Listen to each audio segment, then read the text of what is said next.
Is it a marathon? Is it a sprint? So I think for you to get to decently okay, I don't think you need to do a lot. The first time I won my national championship, I was doing 5-digit or 6-digit additions, if I recall very well. 10, 20 of those in less than 15 or 16 seconds. Every mental athlete's journey, or for that matter, any athlete's journey, for instance, it bumps exponentially and saturates. Hello and welcome to another episode of the Startup Operator Podcast. I'm Roshan Karyappa. Hey, quick question. Can you multiply two 13-digit numbers in your head? Well, I could give you a few hours, and if you're like most of us, that would be a really arduous task, almost impossible. But for my guest today, he can do it in 30 seconds flat. Today, I'm speaking to Neelakanta Bhanu, who is the world's fastest human calculator. He's won a bunch of olympiads and competitions across the world, and he's not just an expert and an educator, but he's also an entrepreneur. Bhanu has set up Bhanzu to make math education fun and learning for kids. Now, this is a problem that I can relate to a lot, and I'm sure you guys have had your trials and tribulations solving those fancy calculus or trigonometry problems. So in this conversation, I talked to Bhanu about his journey, how he became who he is right now, and how he's going about executing on that very bold mission to make math education fun. We've not had an edtech company on the podcast in a while, and this was a fun experience for me talking about various facets of the business and the domain. So I hope you like it.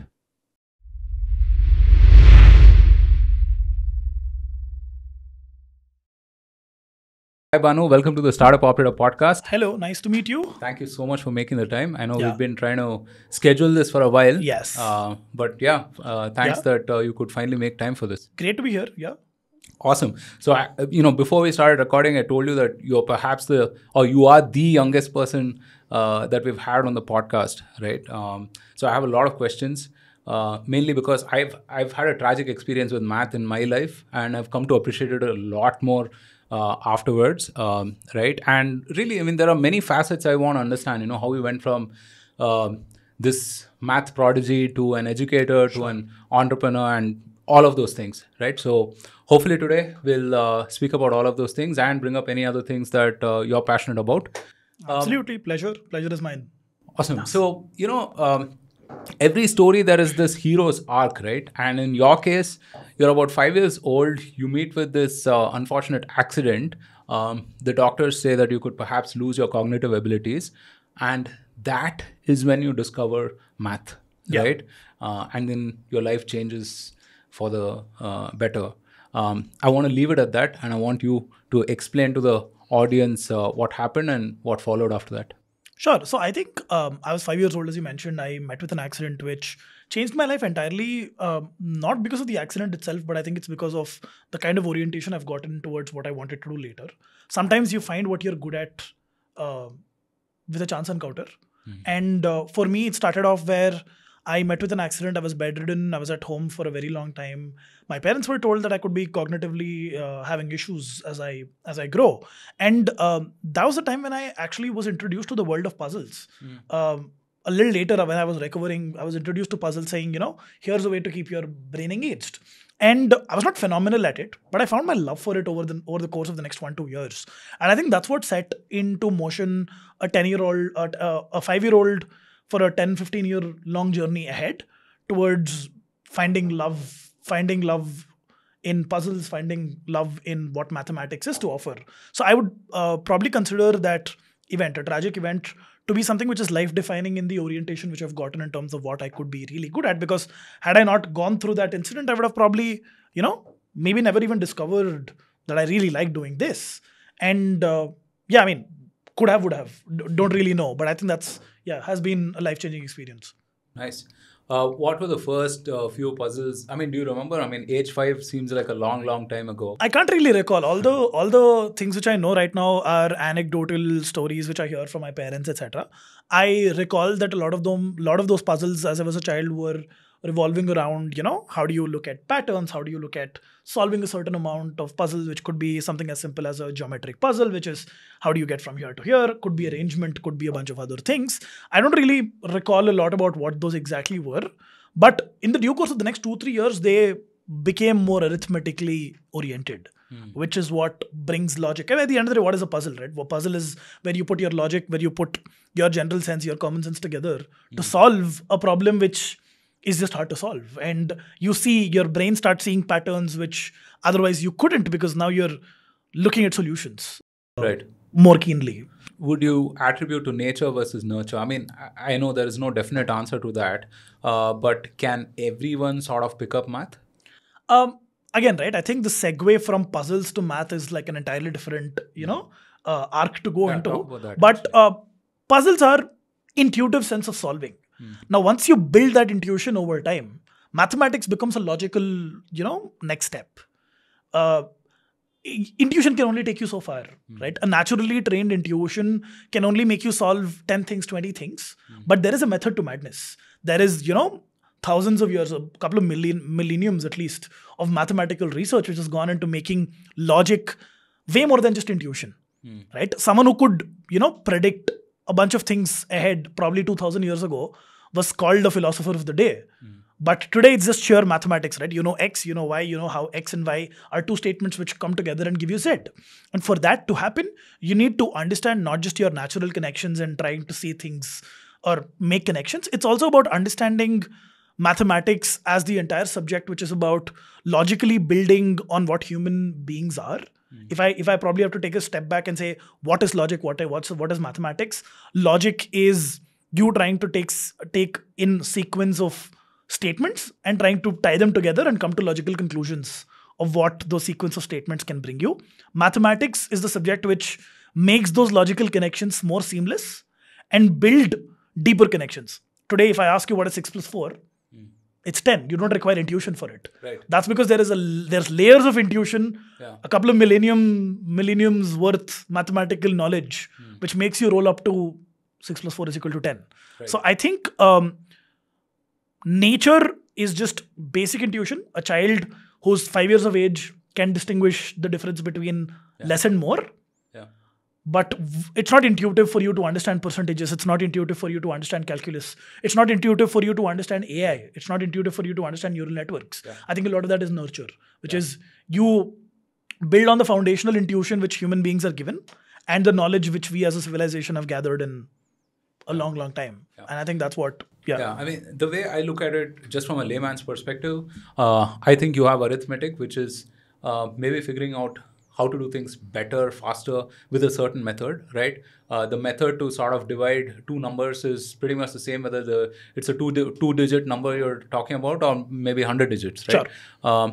And then there is, your calculus and trigonometry and everything where you have to sort of take a creative leap at some point of time. You need to abstract yourself and connect two very different points to actually get to an answer. Sure. Yeah. I agree to that partially. Where my sort of difference in understanding mathematics is, at the end of the day, arithmetic is still you accepting numbers and you accepting processes on it, right? So you accept a bunch of truths and you create processes on it and you try to perfect them. The art of perfecting this is arithmetic, where you're able to do calculations in your mind. It sort of wires your brain in a certain way for you to, let's say, do those calculations quicker, right? For me, my journey in becoming the fastest human calculator in the world is about optimizing those processes, trying to get better at of course, it. to the end level. As you try to get better and better, you look at what the actions fundamentally are, right? And when I look deeper into a process, I have to go back to first principles. And when you go back to first principles, the same first principles go across every other nature of mathematics, right? Be it trigonometric, be it calculus. So everything which is bottoms up, which is, set facts, hypotheses on top of it, and eventually creating results and logic over top of it. That's the exact stream of thought which is followed in any branch of mathematics, right? And for that matter, any branch of computer science, any branch of, the age-old techniques or the new generation skills to talk about. So as you try to become quicker and better at basic arithmetic, you find a lot of tools which enable you to think more first principles. If I tell you what is 39 times 6, right? I would think about that. You would think about it. You'd think about how do I do this? And then I'm thinking about processes. So I'm intuitively doing 30 into 6 and then 9 into 6. Adding 54 to it. Yeah. But when I ask you what is 7 times 6, you're going to say 42 because that's right out of your memory. It's not really something which you're doing. So being able to do bigger calculations in your mind is just a way to train your mind and train your brain to a certain processes. But that's not everything in mathematics. Mathematics is so much more, as you talked about, right? Which is abstracting yourself out, etc., etc. Right. And I think in the pursuit of trying to become a better mathematician, I've found my love for arithmetic, numbers, because I think that after a certain saturation, for you to break above that, you require abstraction in numbers too, right? And that's when you break through. So yeah. Very interesting. So, if I understood correctly, part of what you're saying is when you optimize for the nth degree of complexity, you have to sort of see everything with first principles Absolutely. again and optimize the method itself. So, it's Absolutely. not just better, faster, but also different. Absolutely. So it's if I need to take this and put it in computer science terminology, you're trying to change the operational complexity of a problem. The algorithm itself. And for you to change the operational complexity of a problem, you need to understand the problem's anatomy to such degree that there is no other way to do it than first principles. And that first principle understanding of mathematics is what makes it beautiful. That's the same. And that's what, I mean, my journey from being a mathematician to an educator to even, let's say, someone who's heading an enterprise today, my mathematical journey has helped me because it's always been first principles. And I think that first principles allows you to navigate through more skills very quickly and try to ramp yourself up so quickly. And I think that's what the new generation skills, according to me, are. So, do you remember your first math Olympiad and, what goes into training for one of these Olympiads? I've heard you say that, it's kind of like training for like an athletics event or something of that sort, right? Like a sprint or like a jump or whatever else, right? I mean, you have to train your mind in a particular way. So for people who have no understanding of that world, what is a math Olympiad and how do you train for it? So a math Olympiad could be like multiple types. A speed math Olympiad, which is probably like the speed math competitions, is what I've picked up for, let's say, my 10 years of journey in speed mathematical competitions. I started off fairly normally, right? I didn't really have a regimen. I was decently okay at something. So I think for you to get to decently okay, I don't think you need to do a lot.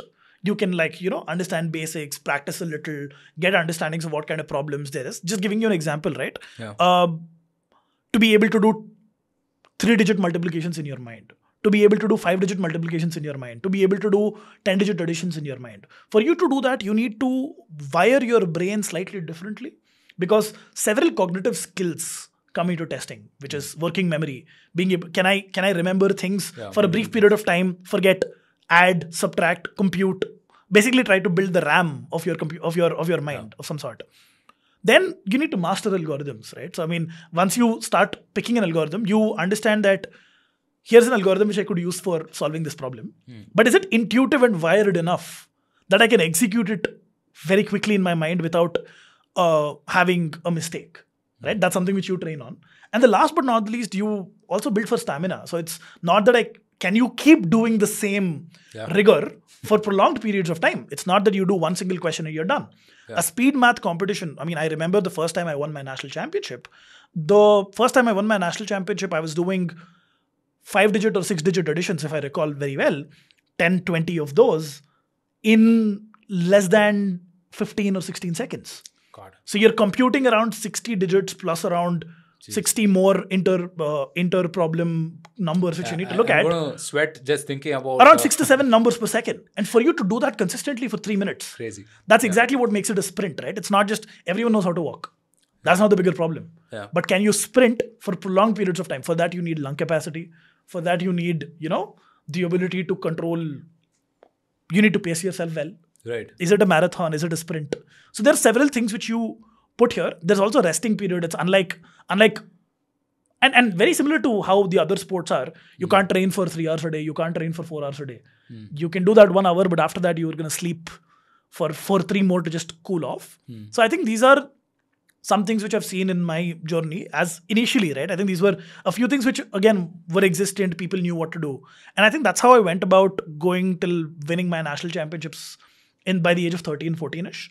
But I think the scale up from then, every mental athlete's journey, or for that matter, any athlete's journey, for instance, it bumps exponentially and saturates.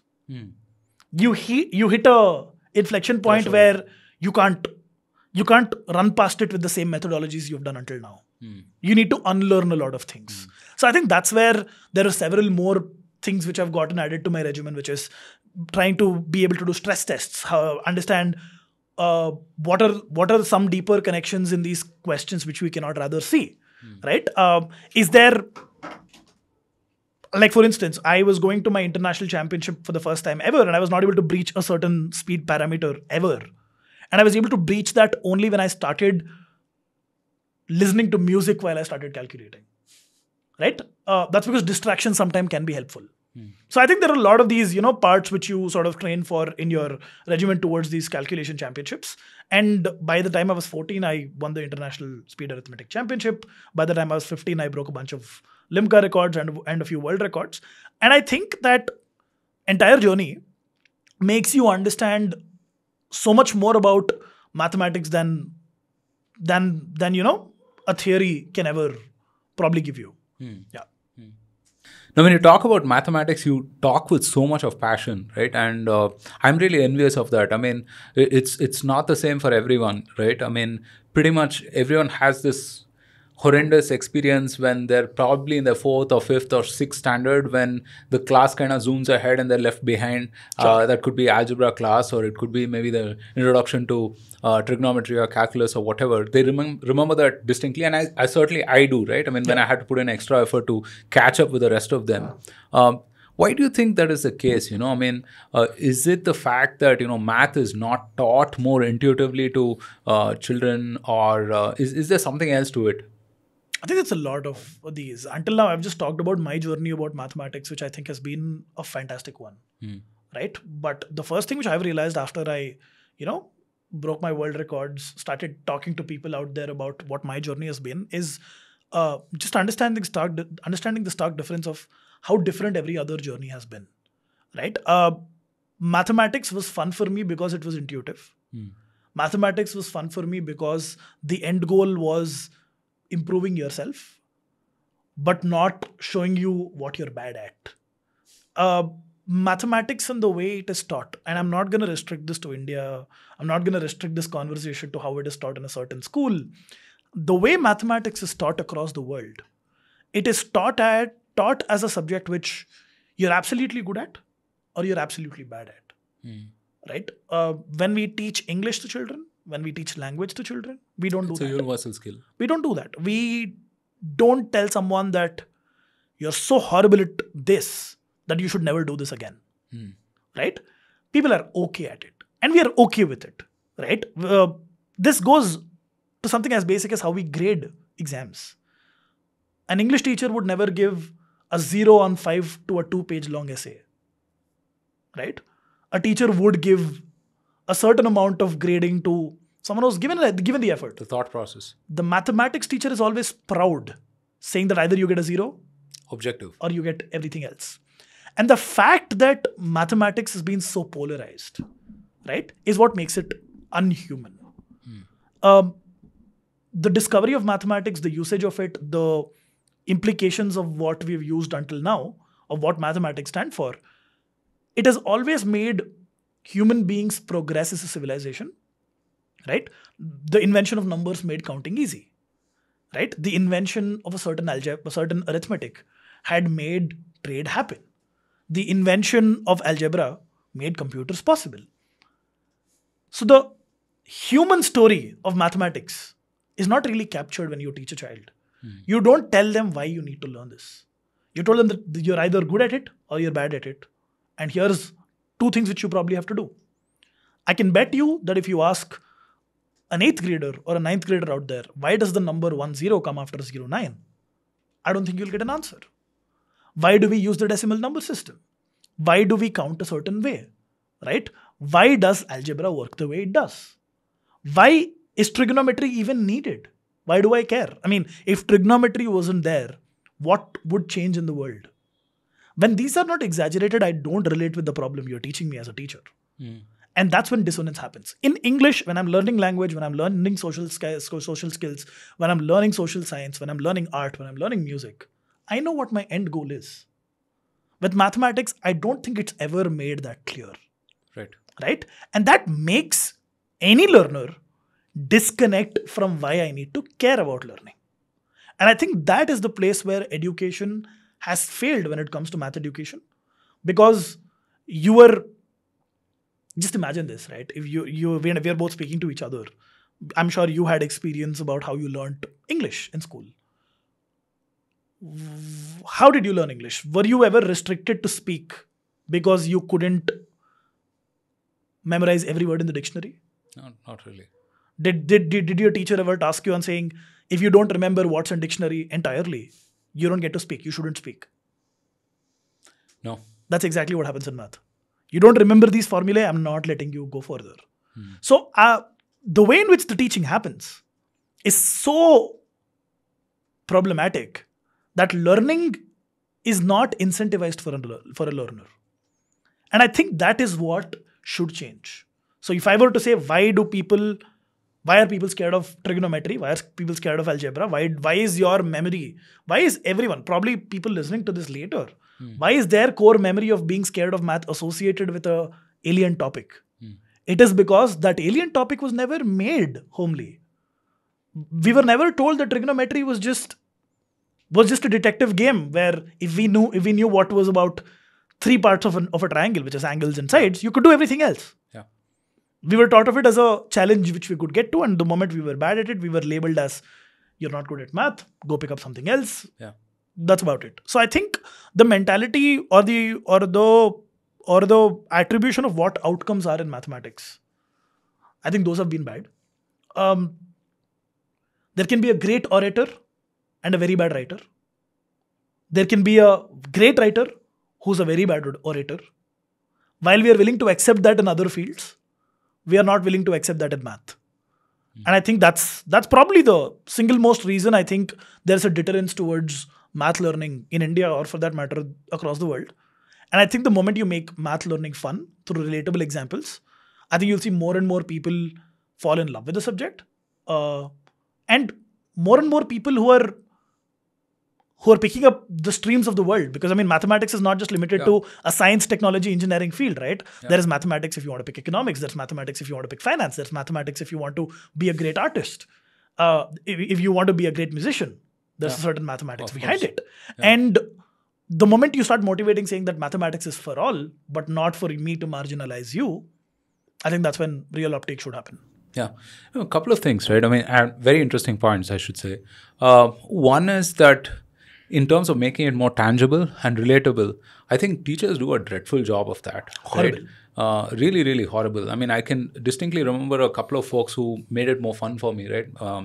Shout out to Mrs. Bala, I mean, if she's watching it, right? Because I remember her explaining unitary method, for example, right? Everyone said you should do this one by whatever, right? But nobody kind of explained the logic of it. And she kind of got me to understand the core of it, which is to understand how it works for one and then figure it out based on what the question is asking, right? Or even when I first started in sales, maybe 15 years back, right? I had to understand if, giving a blanket 10% off on something is better, or should I just minus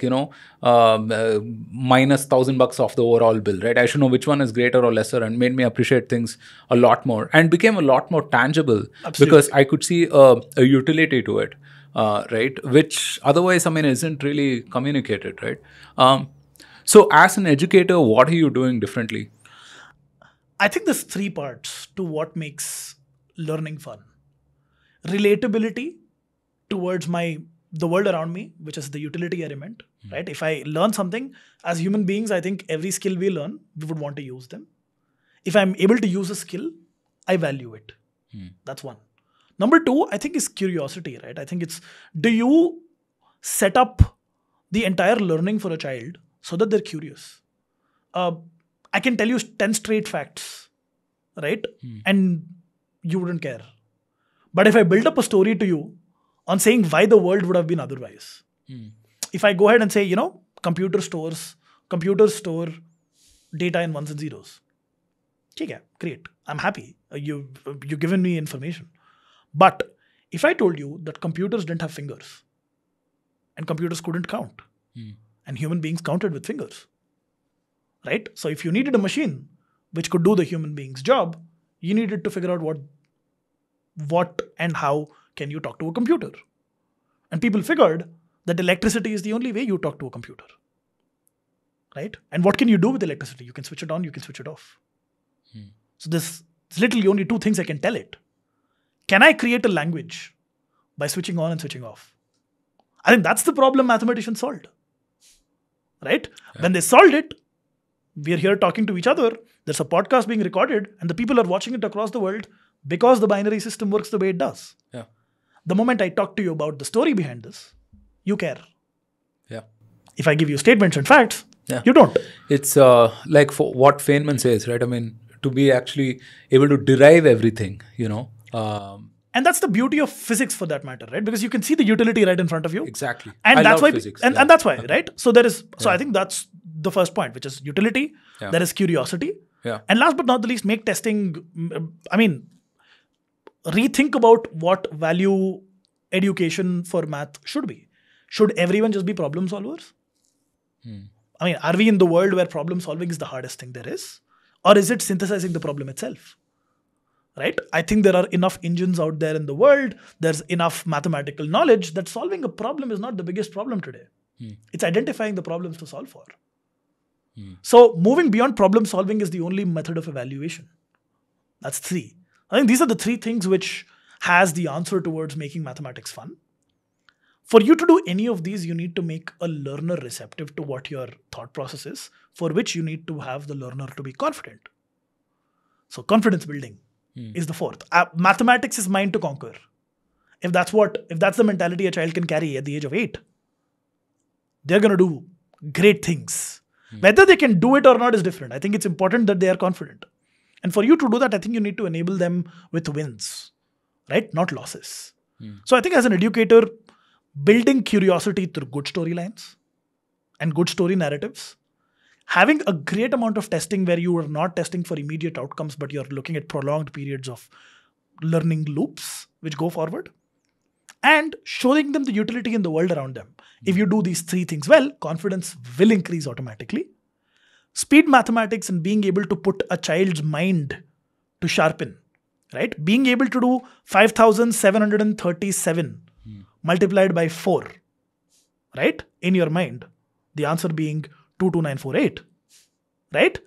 Might not seem very exciting to an adult, but for a child who's able to do it, the child will think that they can conquer the world. So quick mathematics, speed mathematics, developing that regimen is one way of making them fit. It's like saying, why is physical training important to children? That's because they are set to be healthy in life, not to become an athlete.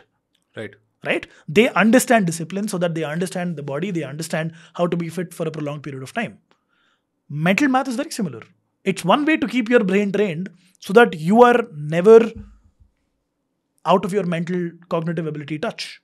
So I believe, at least Bhanzu at what we do right now as teaching is make children quicker and better at math, instill confidence, prolong those periods of learning and go into hitting them with curiosity-driven learning, story narrative-driven learning. Outcomes will follow. We have seen 10-year-olds being able to do phenomenal algebra. We have seen 13-year-olds ace calculus. Right? We have seen 6-year-olds being able to do square roots in their mind.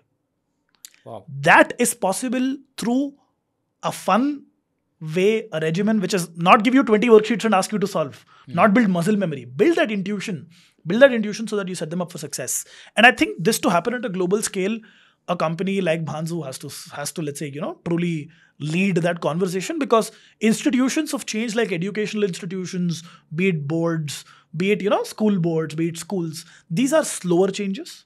They cannot change everything at once. So I think programs like what Bhanzu does today, we already teach 35,000 children and across 15, 20 countries, around 20 plus countries now. So I think that's where we are driving change. Now, when you explain this to parents, right, I would assume they're obviously very enthused about this and they might agree with you on everything. But do they also kind of bring you down to reality in terms of, okay, my child has a test next week or next month. What are you going to teach that can be immediately useful to my kid, right? How is everything that you're talking about accrue to actual outcomes from an academics perspective? How do you convince those folks? So what do we need to understand about the consumer of educational products out there is that I think this is a general misconception across the edtech ecosystem, that parents value only marks in school as a proxy towards what the child's learning is. If that was the case, test preparation wouldn't have been big. If that was the case, competitive exam preparation wouldn't have been big.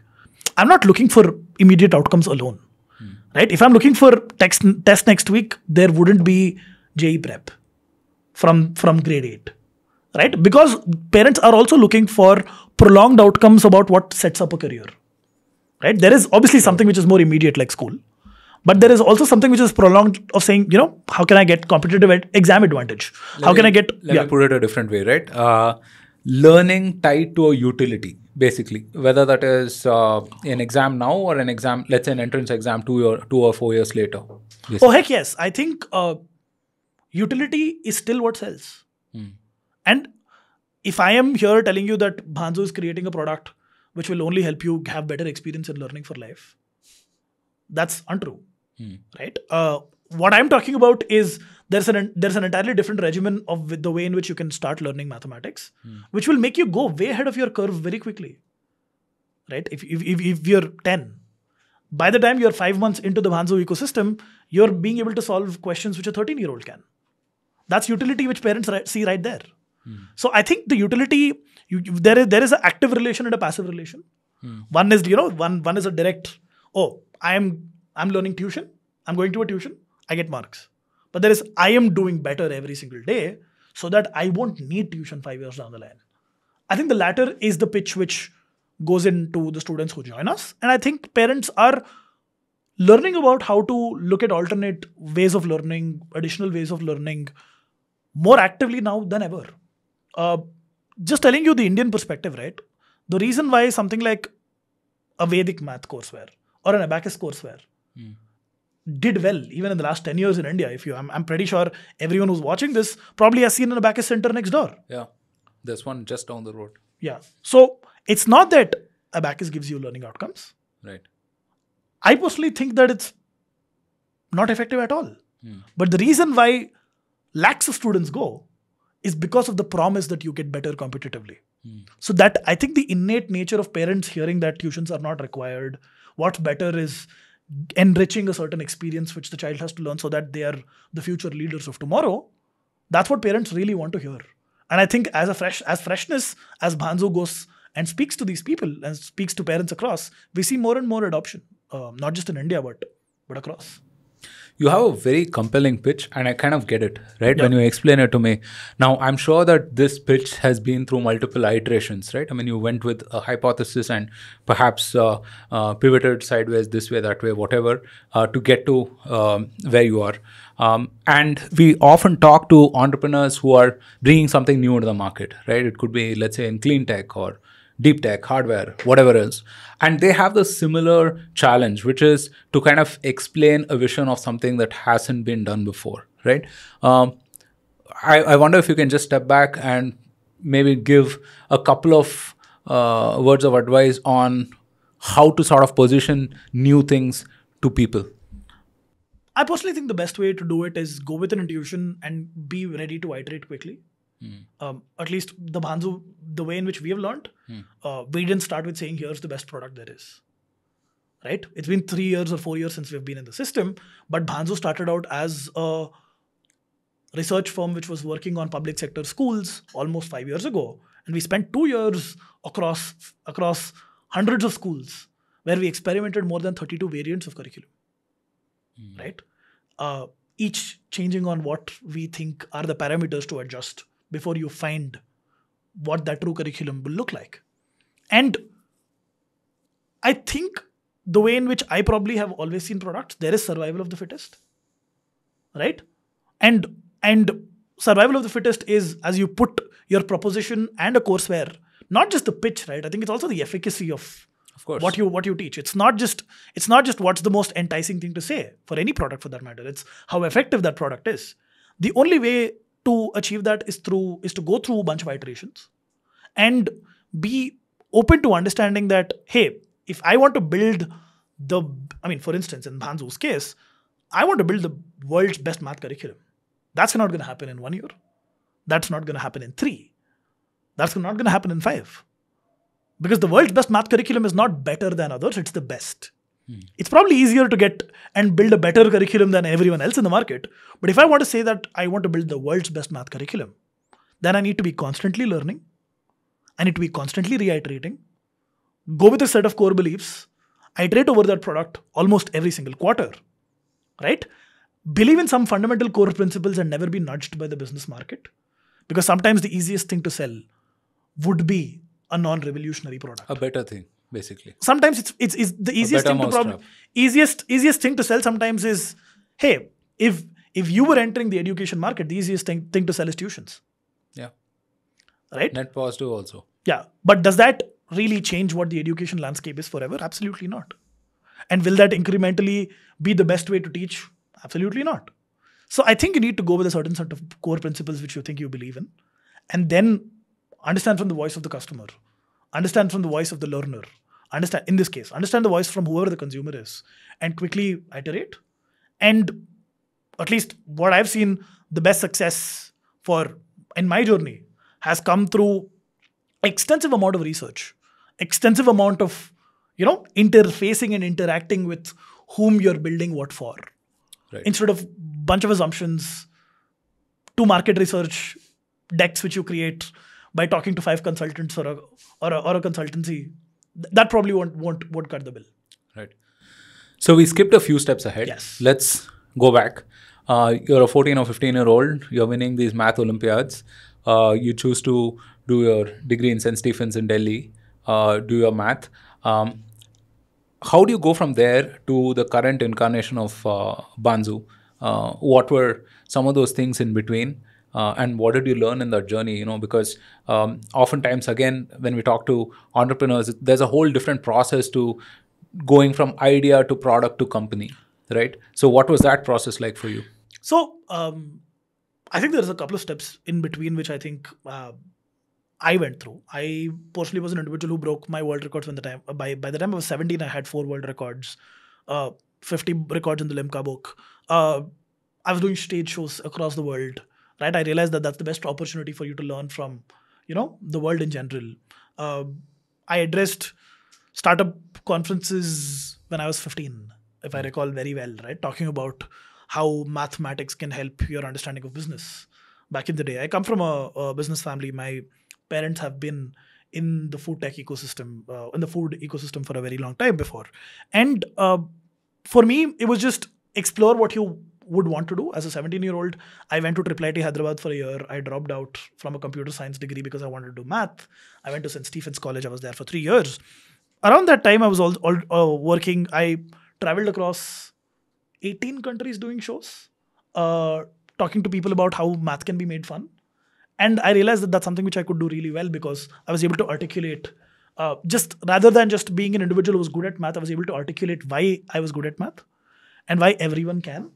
So I think the journey from a person who was good at math to an individual who was talking about math and the way you can revolutionize math learning sort of happened over those 2 years.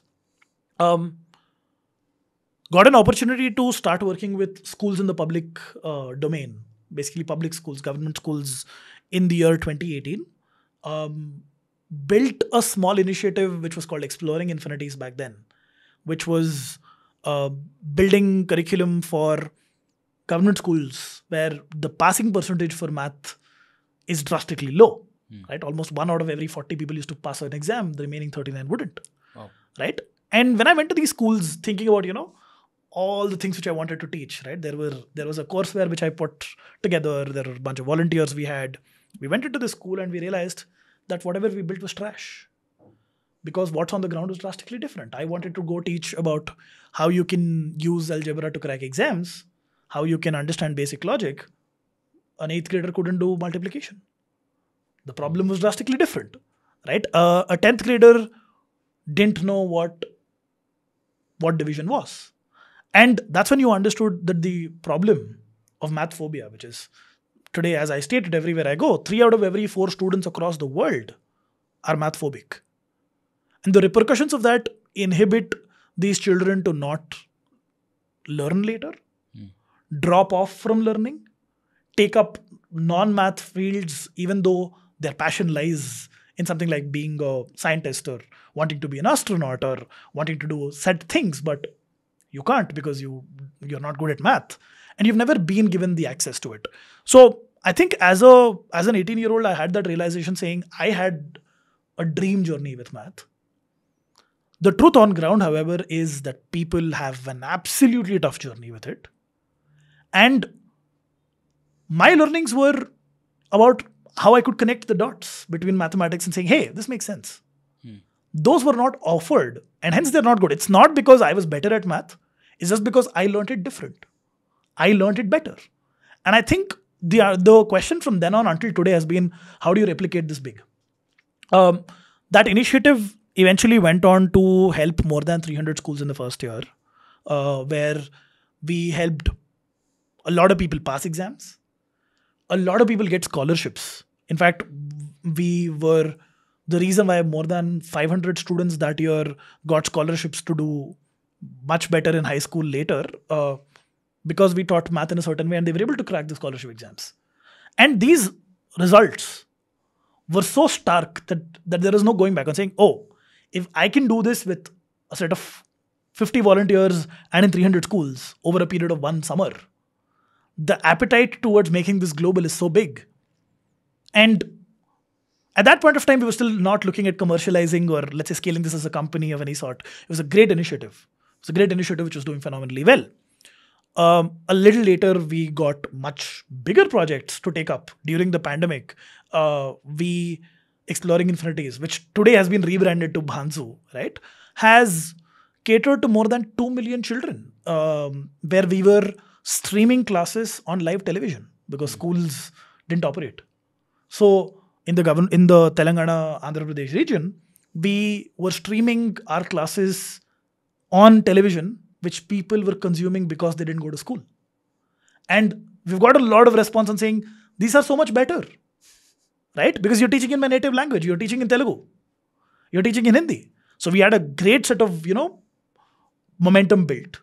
And it made sense. I mean, I am the fastest human calculator in the world. I've learned mathematics way better than anyone else. I've been able to produce those in a bunch of other people. So it made logical sense on saying, why can't we scale this? How do you scale that? Because that seems to be an important thing, right? And typically in education, we notice that, there's a certain star teacher or clearly, a very charismatic person.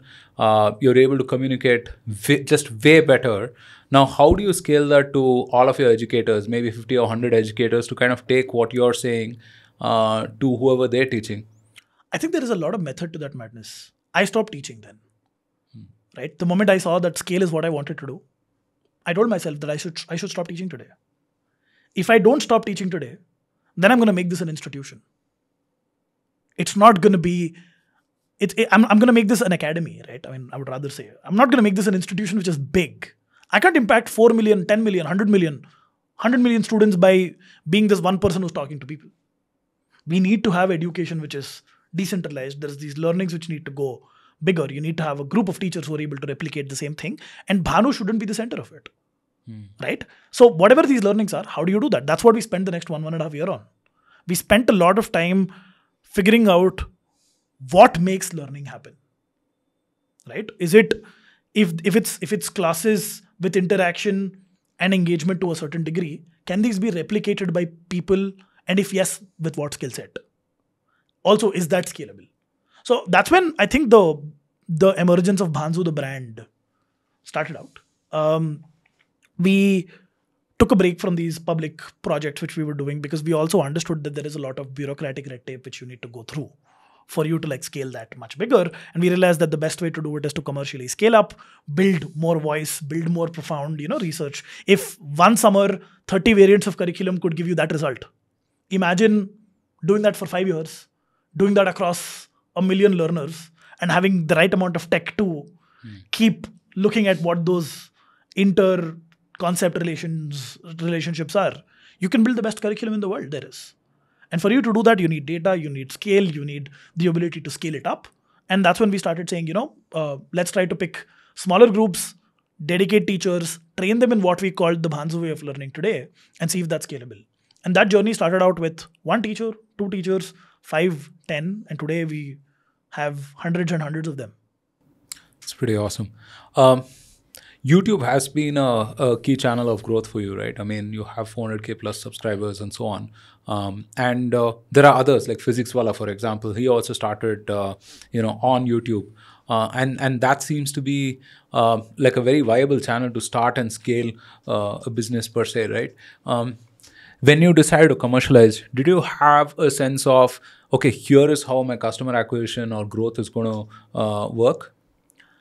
I think you know that for a brief period of time, but you always hit how deep is this channel after a certain point of time. I think that's the natural scale trough of any business for that matter. But I think let me just qualify that, right? I mean, if you look at typically how a tuition center grows, right? I have a branch in Kormangla. I'm doing fairly well. I will open 3 more here and then maybe scale to Jayanagar and wherever else, right? And pretty soon I have 20 centers here. Now, it's a very linear way of thinking per se, right? But when you're talking about designing curriculum, when you're talking about like changing the way, people learn and so on and so forth, right? You almost have a very grandiose sort of a vision, right? So I was just asking from that lens, in terms of building and scaling, what were you thinking of? I personally think I think that personal brand pays off, right? So if Bhanu were not the fastest human calculator in the world, would you scale up the way you did? Absolutely not, right? It's not something everyone can do. Absolutely. Perhaps. And I think that's because of my 10, 15 years of effort which has gone into this. You've built a certain amount of social capital with it, right? And that's hence not a linear growing path, because I've spent the last 3 years before I started scaling doing hundreds of shows. I've done more than 500 stage shows in a period of 3 years. That's almost one show every 2 days. It's crazy. Right? That's thousands and lakhs of people you've talked to. So you've built that amount of traction. You've built a certain amount of outcome, right? And I won the Mind Sports Olympiad 2020 in August, where I got, let's say, accolades from the President of India, from a bunch of other places where I thought, here's it. So I think the personal brand definitely pays off. But what goes with it is, with that trust, are you able to give the best sort of, learning experience for everyone? And my 2 cents, at least my understanding of scale, has always been saying, instead of thinking about it as, here's my business, how do I scale it from 5 channels? I've always thought of it as, how many people know you? And do they see value in what you do? Because the first pie can always be increased if you're a very loud voice. And the second one is the power of your product. Interesting. Everything else doesn't matter, because sure, you could be known by the entire world, but if you don't have a good product, it doesn't matter. And you could be not known by anyone, but you have a fantastic product, you will scale. Yeah. So again, I come back to that question of making the transition from an educator to an entrepreneur, right? And there are a bunch of things that you have to kind of learn up. And typically when we talk to product people on the podcast, this is something that they have to learn up, right? I mean, they have to learn up the business development side of things, the finance side of things, heck, I mean, even just the HR and admin side of things, right? I mean, how to hire people, how to enable, train, and build for success, and so on and so forth. What are like 2 or 3 things that you had to pick up that has been especially useful for you? Because when you talk, you talk like a mature entrepreneur now. So I think the answer to that is, while I did a lot of math in my life, I also did a lot of other things. I was almost starting out at McKinsey as a business consultant post my college, right? So I've been in that domain for a fair bit of time. Ever since I've been doing good at math, it made logical sense to evaluate businesses, understand them.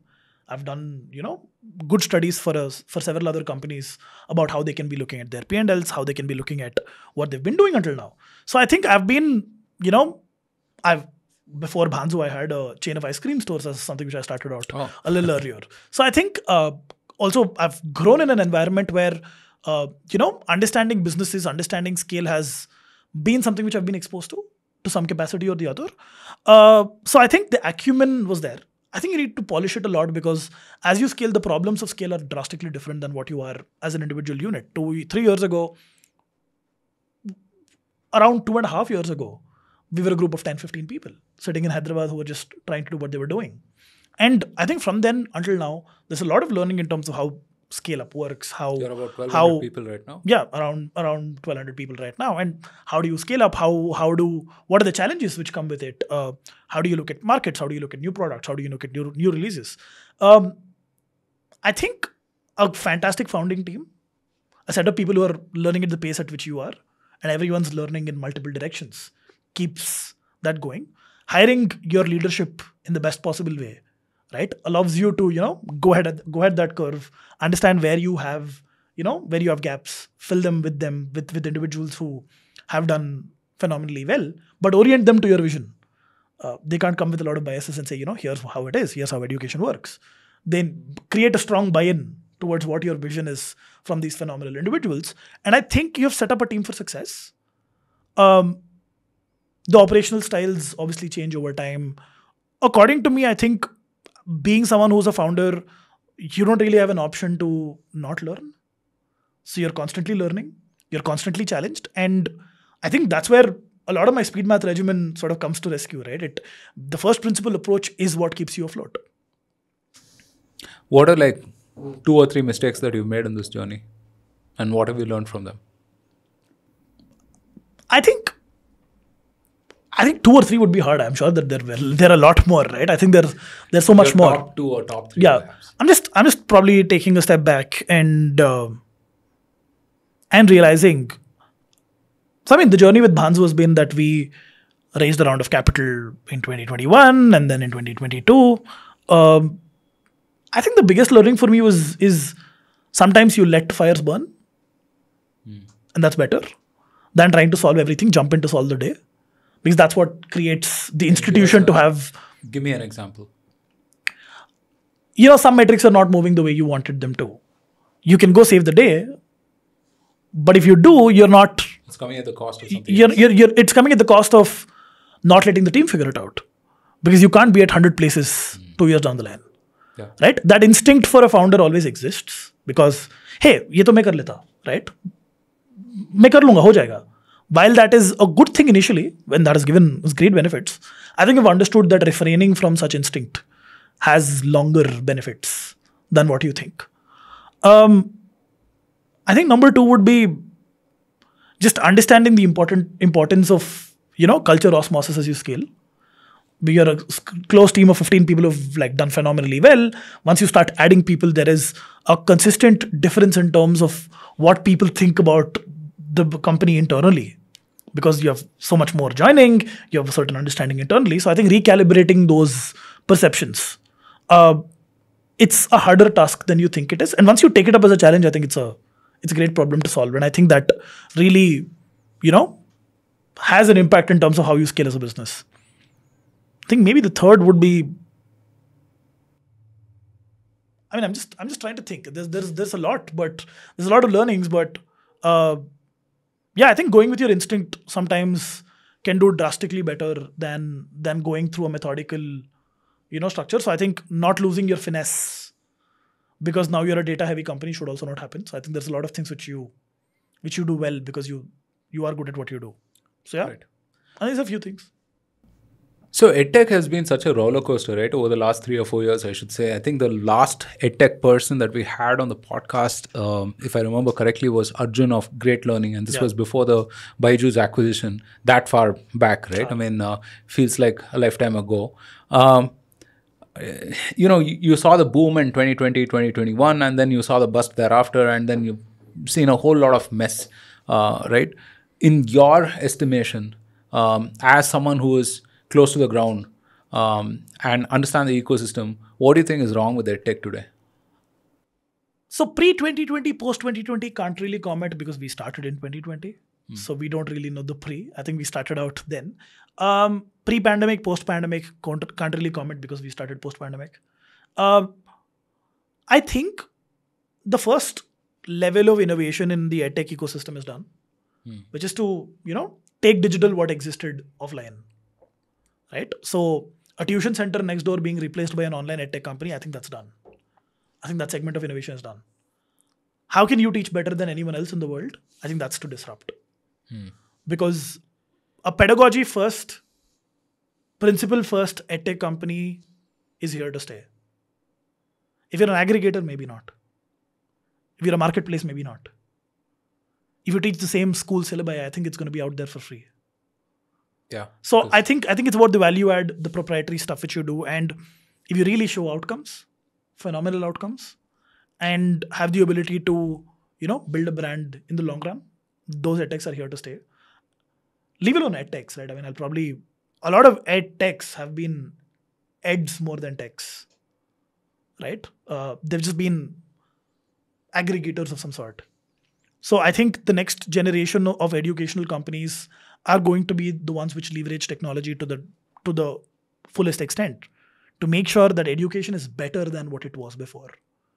In an era where the focus of the incremental Gen Z individual or a learner is at the level of an Instagram reel or a YouTube short, have you made education so consumable and attractive? Right? If you've not, then you're only here until one day CBSE decides to change things. Right?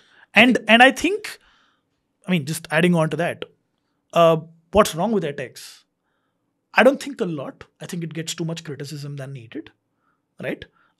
Educational companies, educational institutions have existed for thousands of years, be it schools, colleges, institutions, and they will continue to for thousands of years.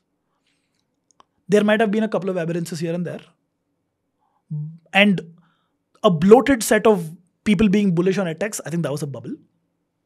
I think where we are right now, that's where the reality should be. And I think if you're building value for what you're doing on an every single day, legacy businesses have been built in edtechs which have run for hundreds of years, right? The brands which we compete with globally, right? In the US, for instance, come on. Pearson. They've been here, and they will continue to be, right? So I think if you're here to build a legacy brand, then the world is open.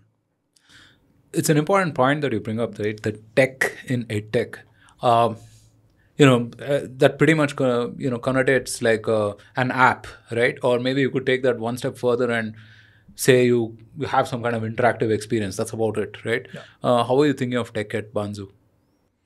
I think you should never really think of tech independent of the learning. If I just look at what augments a child's learning, it's better attention, right? Better nudges so that you learn better, and better access of tools to the teachers. If you just look at these three and build over a course of time, then you've built something proprietary for yourself.